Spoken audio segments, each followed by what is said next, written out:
Pelajaran dari Nabi Amos, suara keadilan di tengah kemakmuran palsu. Saudaraku, siapakah Amos ini? Amos berasal dari Tekoa, sebuah desa kecil di Yehuda, kerajaan selatan. Ia bukan nabi yang profesional, melainkan gembala dan pemungut buah arah. Kalau maksudnya nabi profesional di sini adalah dia tidak keluar dari sekolah nabi. Dulu itu kalau jadi nabi itu ada sekolahnya juga, saudaraku ya, sekolah nabi. Saudara bisa temukan itu ya. Nah saudaraku, konteks waktu itu Amos melayani pada masa kerajaan Israel Utara itu memerintah Yerobeam II ya. Dan di Israel Selatan itu Raja Uzia. Nah ini masa kemakmuran ekonomi yang tinggi saat itu saudaraku, tapi hanya untuk kalangan elit ya. Jadi elit-elitnya makmur, rakyatnya menderita gitu kan. Nah Tuhan memanggil Amos bukan untuk negerinya sendiri. Nah ini yang unik saudaraku ya. Kan Amos itu tinggalnya di Tekoa, berasal dari Tekoa. Artinya dia ada di kerajaan Israel Selatan, di Yehuda. Tapi Tuhan panggil dia bukan berbicara untuk Yehuda, tapi dia berbicara untuk Israel Utara. Nah ini hal yang menarik saudaraku ya. Seorang dari kerajaan Israel Selatan dipanggil untuk berbicara untuk Israel Utara. Itulah Amos. Jadi Amos berasal dari kerajaan Israel Selatan, yaitu di desa Tekoa, yang terletak di wilayah selatan Yerusalem. Saudara bisa baca Amos 1 ayat 1. Meskipun ia bukan yang saya sebut tadi nabi profesional, artinya bukan dari bagian dari sekolah nabi, karena dia adalah gembala dan pemungut buah ara, Tuhan memakai dia untuk bernubuat ke wilayah Israel Utara. Ya, jadi keunikan Amos nih ada beberapa saudaraku. Yang pertama, dia bukan dari sekolah nabi. Karena nabi dulu di perjanjian lama tuh ada sekolahnya, saudaraku ya. Jadi Amos ini bukan dari sekolah nabi, dia gembala dan pemungut buah ara. Yang kedua, dia dari Israel Selatan, tapi diutus untuk bicara kepada Israel Utara. Lalu dia bernubuat karena saat itu ada masa kemakmuran tapi untuk elit-elit saja, sementara rakyat yang lain mengalami ketidakadilan sosial. Nah saudaraku, jadi dari sini kita melihat bahwa ketika Tuhan mau memakai seseorang, apa yang Tuhan rencanakan itu melampaui batasan geografi, saudaraku. Bahkan melampaui batasan politik dan sosial. Karena seorang dari Israel Selatan dipakai untuk berbicara bagi Israel Utara, saudaraku ya. Jadi pesan Tuhan itu menembus semua batasan geografis, batasan politik maupun sosial, saudaraku. Dari konteks kerajaan, Amos ini ada di kerajaan atau bernubuat saat Yerobeam II memerintah, dan saat itu Yerobeam II itu sangat kuat secara militer dan ekonomi, saudaraku ya. Kalau saudara dengar kisah Raja Yerobeam yang pernah saya sampaikan, di situ jelas ya, Yerobeam itu kuat secara militer dan ekonomi. Tetapi Amos menyuarakan bahwa di balik kemakmuran yang disebut kemakmuran palsu itu, karena sebenarnya kemakmuran itu hanya untuk elit-elit. Masyarakat bawah mengalami kesusahan, ketidakadilan sosial, saudaraku. Di tengah itulah Nabi Amos datang. Dia bersuara keras tentang penindasan yang terjadi di masyarakat kalangan bawah, dengan ketidakadilan sosialnya dan adanya kemerosotan moral yang terjadi karena ketidakadilan sosial itu, saudaraku. Jadi elit-elit menikmati kemakmuran yang palsu itu disebut palsu karena rakyat tidak menikmati kemakmurannya. Di tengah situasi itulah Nabi Amos berbicara dengan keras kepada kerajaan Israel Utara. Dalam hal ini, ketidakadilan sosial itu nyata dalam orang kaya yang menindas orang miskin. Saudara bisa baca bagaimana Amos bersuara keras itu di Amos 2 ayat 6-7, Amos 5 ayat 11, yang intinya ada orang-orang kaya, para elit yang menindas orang miskin, saudaraku. Ya, nah ini kalau netizen di sebuah negeri yang bernama Konoha mungkin merasa relate dengan ini, saudaraku ya. Maybe ya. Kemudian korupsi dan sistem hukum yang bobrok, saudaraku ya. Ada korupsi yang begitu luar biasa. Ini mirip-mirip lagi dengan negeri Konoha, saudaraku ya. Korupsi dan sistem hukum yang bobrok sehingga investor nggak mau datang investasi di situ, saudaraku. Ini Amos 5 ayat 12. Pada saat konteks inilah Amos berbicara keras, saudaraku. Ada ketidakadilan sosial, kemerosotan moral karena adanya korupsi dari para elit. Ada sistem hukum yang bobrok dari para penegak hukumnya, saudaraku. Ya, di mana mungkin penegak hukum bisa disogok dan berbagai penegakan hukum yang lain. Ya, sehingga kalau di zaman modern investor itu nggak berani datang untuk investasi, takut dipalakin. Ya. Banyak ormasnya. Kemudian saudaraku, ada ibadah yang munafik. Dari sisi politik, dari sisi ekonomi, ada korupsi, ada hukum yang bobrok. Lalu dari sisi agama, ibadah yang munafik, saudaraku. Tampak saleh, tapi tidak mencintai keadilan. Itu kita bisa baca di Amos 5 ayat 21 sampai 24. Ya, itu suara keras dari Nabi Amos, saudaraku. Nah, apa pelajaran yang penting yang bisa kita dapatkan dari Nabi Amos yang bisa relate, yang bisa terhubung, yang bisa relevan dengan kehidupan kita, saudaraku. Kalau tadi itu kan konteks yang menjelaskannya. Gimana sih Amos ini berbicara, dalam konteks apa dia berbicara, saudaraku ya.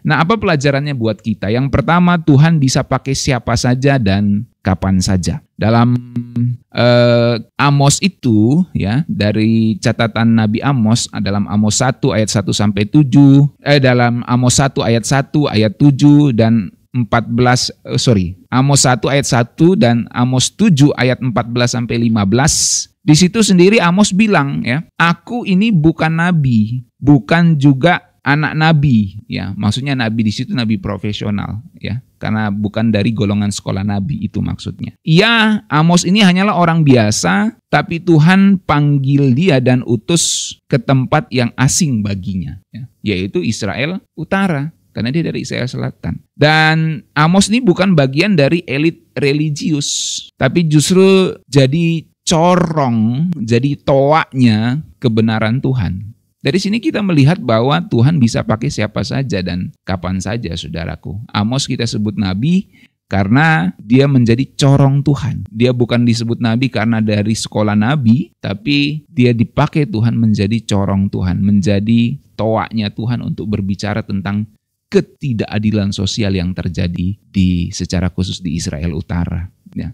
Dari sini kita melihat bahwa Tuhan kalau panggil kita itu nggak perlu lihat CV kita, saudaraku. Kalau organisasi itu memanggil kita untuk pelayanan di sebuah tempat, dia lihat CV kita. Tapi kalau Tuhan memanggil kita itu nggak lihat CV, bahkan nggak lihat gelar, saudaraku ya. Panggilan Tuhan itu bisa berbicara kepada kita langsung dan kemudian memakai kita secara langsung untuk melayani banyak orang. Tapi memang di dalam pengaturan organisasi tentu diperlukan CV dan gelar-gelar akademik yang khusus untuk memang melayani, saudaraku ya. Tapi secara umum panggilan Tuhan itu nggak lihat CV kita, ya. Kita bisa melayani Tuhan, ya. Nggak perlu gelar yang mentereng untuk bisa melayani Tuhan. Saudara, orang-orang tidak sekolah pun bisa dipakai Tuhan untuk melayani Tuhan. Ya, orang-orang berpendidikan terbatas pun bisa dipakai Tuhan untuk melayani Tuhan. Ada justru orang-orang yang berpendidikan tinggi malah menolak panggilan Tuhan. Jadi panggilan Tuhan itu nggak lihat CV atau gelar kita, saudaraku. Kalau Tuhan mau pakai kita, dia akan pakai kita. Amos bukan dari golongan sekolah nabi. Ibaratnya kalau di zaman sekarang Amos nih bukan lulusan STT. Dia ndak gelar STH, saudaraku ya. Tapi dia bisa dipakai Tuhan. Karena panggilan Tuhan itu nggak lihat CV dan gelar kita. Tuhan pakai orang biasa untuk sampaikan pesan yang luar biasa. Ada ketidakadilan sosial yang terjadi di Israel Utara. Dan tempat asal kita bukan penghalang untuk rencana Tuhan yang besar itu terjadi dalam hidup kita. Amos seorang dari Tekoa, tapi dipakai Tuhan untuk berbicara kepada Israel Utara. Jadi tempat asal kita itu bukan penghalang untuk rencana Tuhan yang besar itu terjadi dalam hidup kita. Jadi saudaraku, mungkin kita bukan siapa-siapa, tapi di tangan Tuhan kita bisa menjadi corong kebenaran, menjadi suara kebenaran di tengah kebisingan dunia yang begitu bising dengan suara-suara duniawi ini, saudaraku, dengan berbagai hasrat dan godaan duniawi. kita bisa jadi corong kebenaran Tuhan. Nggak peduli siapa kita dan asal kita dari mana. Ya. Kemudian yang kedua, kemakmuran itu bisa menumpulkan kepekaan. Jadi hati-hati dengan kenyamanan secara ekonomi. Sebab itu bisa menumpulkan kepekaan kita kepada suara Tuhan. Ya. Kita nggak anti kekayaan, kita nggak anti kemakmuran, tapi kemakmuran itu bisa saja menumpulkan kepekaan seseorang kepada Tuhan. Israel Utara lagi makmur-makmurnya saat itu, saudaraku. Rumah gading, pesta anggur, lagu-lagu yang dimainkan dengan musik ya. Tapi kemewahan itu membuat mereka semua buta terhadap ketidakadilan dan penderitaan orang miskin ya. Jadi mereka sibuk, para elit menikmati kemakmurannya. Dia lupa bagaimana kaum miskin itu menderita ya. Mereka pikir negara ini makmur karena mereka merasakan kemakmurannya. Mereka nggak pikir negara ini tidak makmur karena masyarakat bawah tidak merasakan kemakmurannya, saudaraku ya. Mereka bilang Konoha ini baik-baik saja, Israel Utara ini baik-baik saja. Tapi masyarakat di bawah tidak merasakan baik-baik saja, saudaraku. Para elitnya merasakan baik-baik saja, tapi masyarakat bawah tidak merasakan baik-baik saja. Di tengah situasi inilah Amos berbicara. Karena kemakmuran itu bisa menumpulkan kepekaan kita. Jadi kemakmuran tanpa kepekaan, saudaraku, melahirkan ketidakadilan. Jadi dari satu sisi, dari mana datangnya ketidakadilan sosial? Karena adanya kemakmuran dari para elit yang akhirnya menumpulkan kepekaan mereka kepada kebutuhan masyarakat bawah. Jadi kemakmuran tanpa kepekaan akan menimbulkan ketidakadilan sosial. Sementara kalau kemakmuran yang disertai dengan kepekaan itu akan menimbulkan keadilan sosial, saudaraku. Karena yang lain akan melihat kesusahan bagi orang-orang yang belum mengalami kemakmuran itu dan akan saling tolong-menolong, saudaraku. Mencari solusi bagaimana supaya kita mengalami keadilan sosial. Nah, saudaraku, Tuhan peduli pada orang yang tertindas. Dan Tuhan marah saat umatnya bersikap masa bodoh kepada ketidakadilan sosial itu. Gaya hidup mewah tidak membuktikan seseorang itu berkenan di hadapan Tuhan. Saya ulangi, gaya hidup mewah tidak membuktikan seseorang itu berkenan di hadapan Tuhan. Salah satu masalah dari teologi kemakmuran adalah begini, saudaraku. Saat hamba-hamba Tuhannya berkata, kita ini anak-anak raja, harus difasilitasi dengan fasilitas raja. Nah, itu celakanya teologi kemakmuran, saudaraku ya. Jadi gaya hidup mewah itu tidak membuktikan kita berkenan di hadapan Tuhan. Fasilitas-fasilitas yang kita sebut fasilitas kerajaan itu di dunia ini tidak membuktikan bahwa kita anak-anak kerajaan sorga. Enggak sama sekali, saudaraku ya. Jadi itu celakanya teologi kemakmuran itu ya. Jadi merasa bahwa kalau orang sakit-sakitan, kalau orang tidak kaya, itu berarti dia imannya kecil, imannya jelek, bahkan mungkin tidak beriman kepada Tuhan. Itu celakanya teologi kemakmuran, saudaraku. Jadi mengukur kemewahan sebagai kehidupan yang berkenan di hadapan Tuhan. Di situ kesalahannya, saudaraku. Dan itu akan menimbulkan ketidakadilan sosial. Makanya di banyak gereja ya, akhirnya banyak jemaat itu merasa tersakiti karena gaya hidup hamba Tuhannya, saudaraku ya.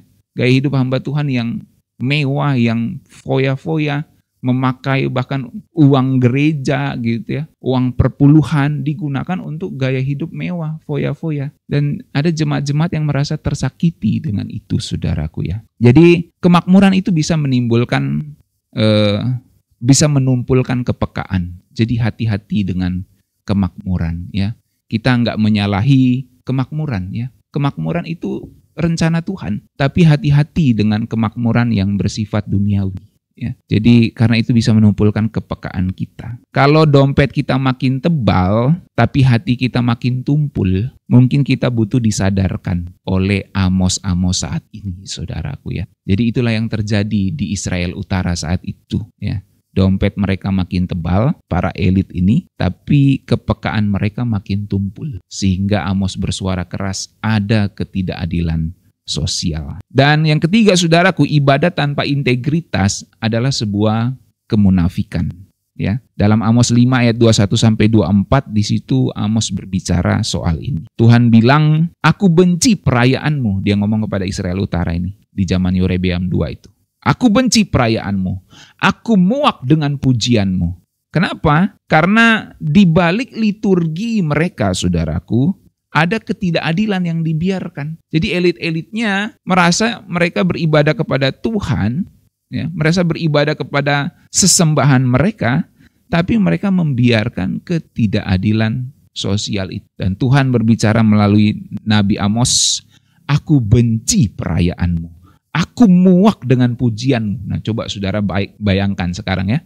Kita menyanyi, memuji Tuhan, menyembah Tuhan. Dari sorga Tuhan ngomong, "Muak aku dengan pujianmu." Ngeri banget saudaraku ya. Kenapa? Karena sibuk dengan liturgi, melupakan ketidakadilan sosial. Ya.